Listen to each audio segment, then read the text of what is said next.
grassroots level growth, but there has to be an ecosystem that exists alongside infrastructure development, structural architecture, supply chains, access to markets.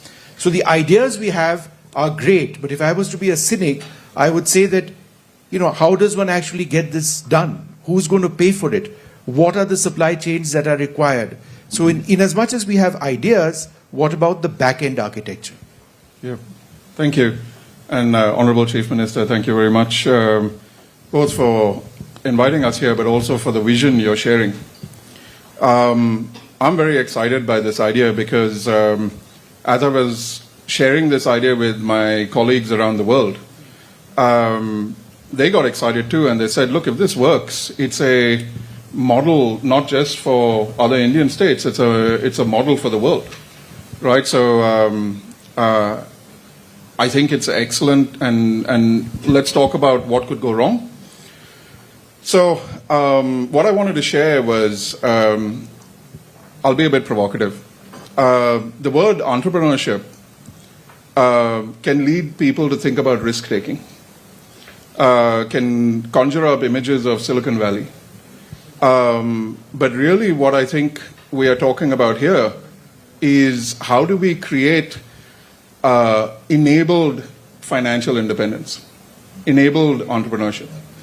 And I think it's extremely important. I'll give you an example. So I was born and brought up in India, then I moved to Singapore, and then I live in Sydney right now. And if I look at the way in which the Singaporean government has approached innovation versus the way in which the Sydney government, the Australian government's approached innovation, the Australian government said, we have $1 billion. Does anybody have a good idea? What the Singaporean government said was, we have these 5 problems. I have $1 billion to spend on them. Does anybody have solutions for these problems? See, now this is a very important distinction. It is how do we build a system from demand side rather than supply side. Yes, we all want to train the people. We want to lower the barriers for setting up a company. All of that is absolutely right. But the last thing you want to do is create overcapacity at that scale. The last thing you want to do is have people build stuff where they can't find customers. So I would almost say that the opportunity for Andhra Pradesh is to say, which opportunity sets do we want to create value systems around, and how are we going to enable those value systems in the form of shared manufacturing facilities, distribution platforms, anchor clients, pre-approved credit lines for this type of business. I'll just end with one other example. So everybody knows Grameen and how successful it's been. Most people don't know it's not been successful in every market. And if I look at Grameen in most developed markets, Grameen Bank was launched in Australia. It had to wind down. It did not succeed. Why? Because in developed markets, people know I need to get a goat, I need to get a cow, and then once I get a goat or cow, I join a cooperative and I know how so their business model is clear to them. In Australia, they were giving funding without a clear business model. People didn't know what to do with it.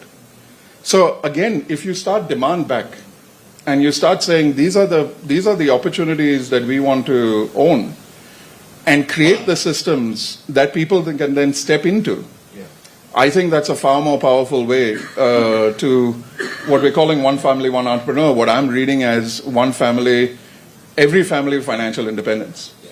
And I think it's a really powerful idea and one which can be a role model for the world. Mr. Naidu, how will you implement all of these ideas, assuming you accept all of them? First of all, I'm requesting all of them be partners with us. That is first step. So that continuous dialogue, their strengths, their organizational skills, everything we can imbibe here. As a matter of fact, as you rightly mentioned, different views you expressed. Long back around 1995, when I started IT, our madam is aware, Infosys, all these things. Nilkani has given a big gift for India, that is Aadhaar, UAID. That is the biggest contribution from him. That is a game changer even today. At the time I promoted IT, there is no clue. All over the world I went. Finally, I brought IT companies. I started engineering colleges. Then I promoted step-by-step ecosystem. Ultimately, they migrated from Andhra Pradesh to different countries. Now 195 countries, every country there are Telugu community. How many years? Only 25 years. What is the per capita income? Highest per capita income in any country. America, if you go, highest per capita income, only these people. Even Ireland, even Netherlands, even Germany, Japan, everywhere they have spreaded now. At that time, I used to do one more experiment. I used to take entrepreneurs and prospective entrepreneurs, not with my cost. I used to take everybody along with me, one get together, local entrepreneurs of the place, my entrepreneurs. Then I used to give my presentation, this is my vision, all these things. Then I used to network our entrepreneurs with other entrepreneurs. That is where inspiration. Over a period of time, all entrepreneurs of Andhra Pradesh has become very strong entrepreneurs. Talking each other, sometimes technology or otherwise knowing each other, collaborating, so many things happen. That is where second generation entrepreneurs are very strong from Andhra Pradesh, Telugu states, not other states. As he rightly mentioned, Sinha, somebody has to take lead. Then only it will be tested, you are successful or failure.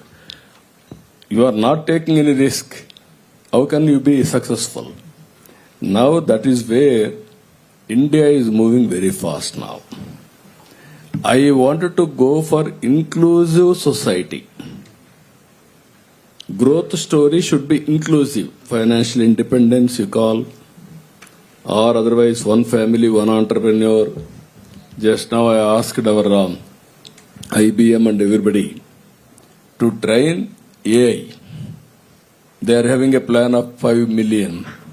I am asking them to train 1 million plus in Andhra Pradesh. Mega scale. Here I request you one thing, all of you. Industry, service, agriculture, everything is going on. But value addition is missing. Product perfection is missing. How to bring all these activities in structured way, organized way, that is MSME, one family, one entrepreneur.